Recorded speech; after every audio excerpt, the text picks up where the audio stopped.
बड़ा digital arrest online ठगी मामले में पुलिस द्वारा उत्तर प्रदेश से 2 आरोपियों को गिरफ्तार किया गया है, जिनके खाते में 25 लाख रुपए की राशि आई थी और 3 लाख कमीशन पर खाता उपलब्ध कराए जाने की बात कही जा रही है। तो वहीं पूरे मामले में जानकारी देते हुए क्राइम ब्रांच के डीसीपी राजेश त्रिपाठी द्वारा बताया गया कि उत्तर प्रदेश में रहने वाले मनोज और आगम नामक 2 लोगों को गिरफ्तार किया गया और होलसेल का व्यापार करते हैं। बताया जा रहा है कि 3 लाख कमीशन उन्हें खाते में आई हुई राशि पर मिला था, जिसमें 25 लाख रुपए की राशि मनोज नामक व्यक्ति के खाते में ट्रांजैक्शन हुए थे।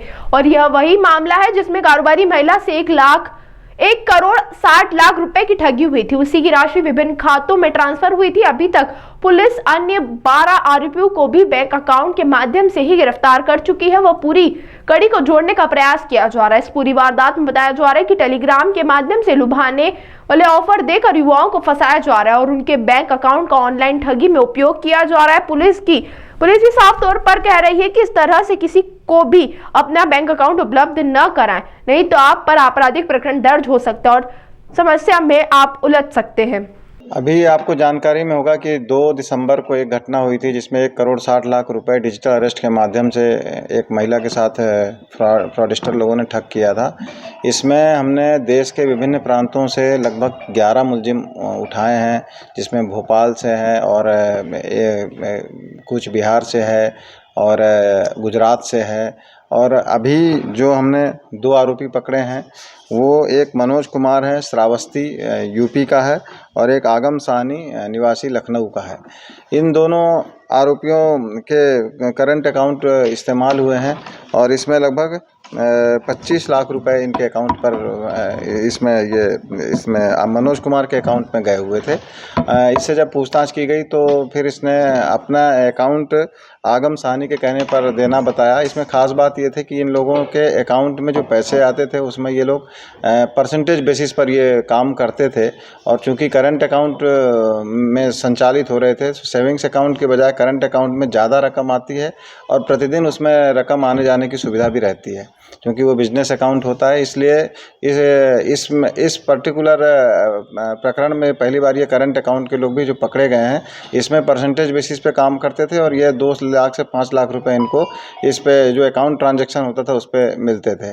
और इस बात की पूछताछ करने के बाद अब हम इससे ये भी जानकारी ले रहे हैं कि आगम साहनी जो है आगे वो किसको ये अकाउंट देता था, और ये अब हमारी ये जो पहले जो प्रथम कड़ी थी और ये दूसरी कड़ी पकड़ी गई है।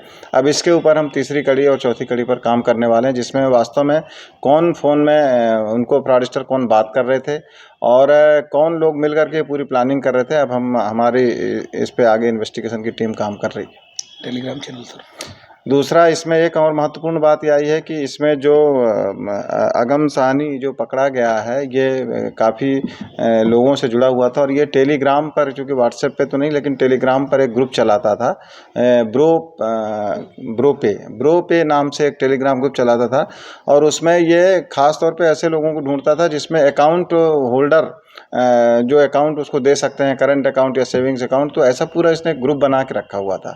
और इस ग्रुप के माध्यम से ये लोगों को लुभाता था कि हम इसमें आपको इस तरह इतना परसेंटेज देंगे, इतना लालच देते हुए ये लोगों से अकाउंट इकट्ठे करने का काम करता था।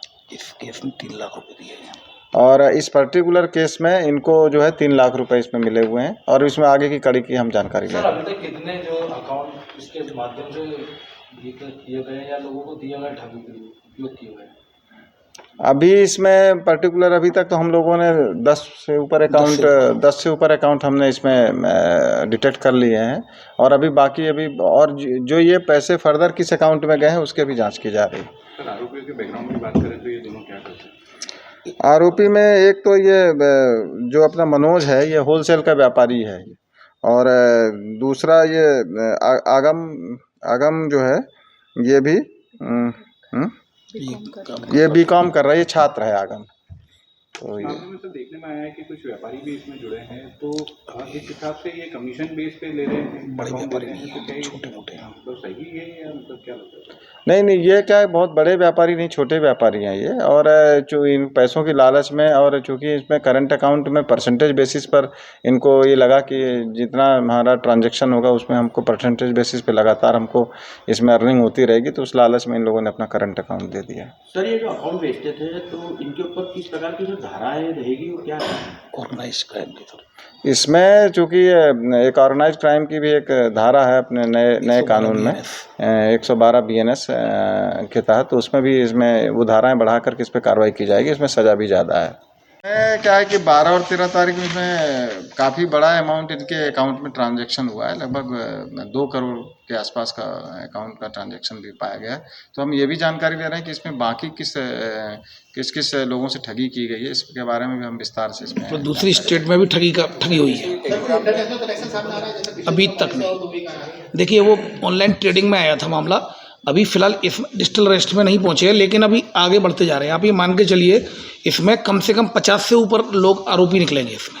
ये इतने ऑर्गेनाइज तरीके से काम हो रहा है, क्योंकि जिस डेट में पैसे का ट्रांजैक्शन हुआ था उसमें अलग अलग स्टेट में बैठ के इन लोगों ने अलग अलग अकाउंट्स में किए हैं, तो 50 से ज़्यादा इसमें आरोपी निकलेंगे।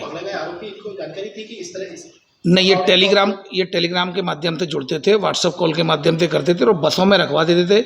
वहीं से मैसेज आया था, व्हाट्सअप कॉल करते थे कि बस में आप रखवा दें, इस बस में वो रखवा देते थे, उनका काम खत्म हो जाता था।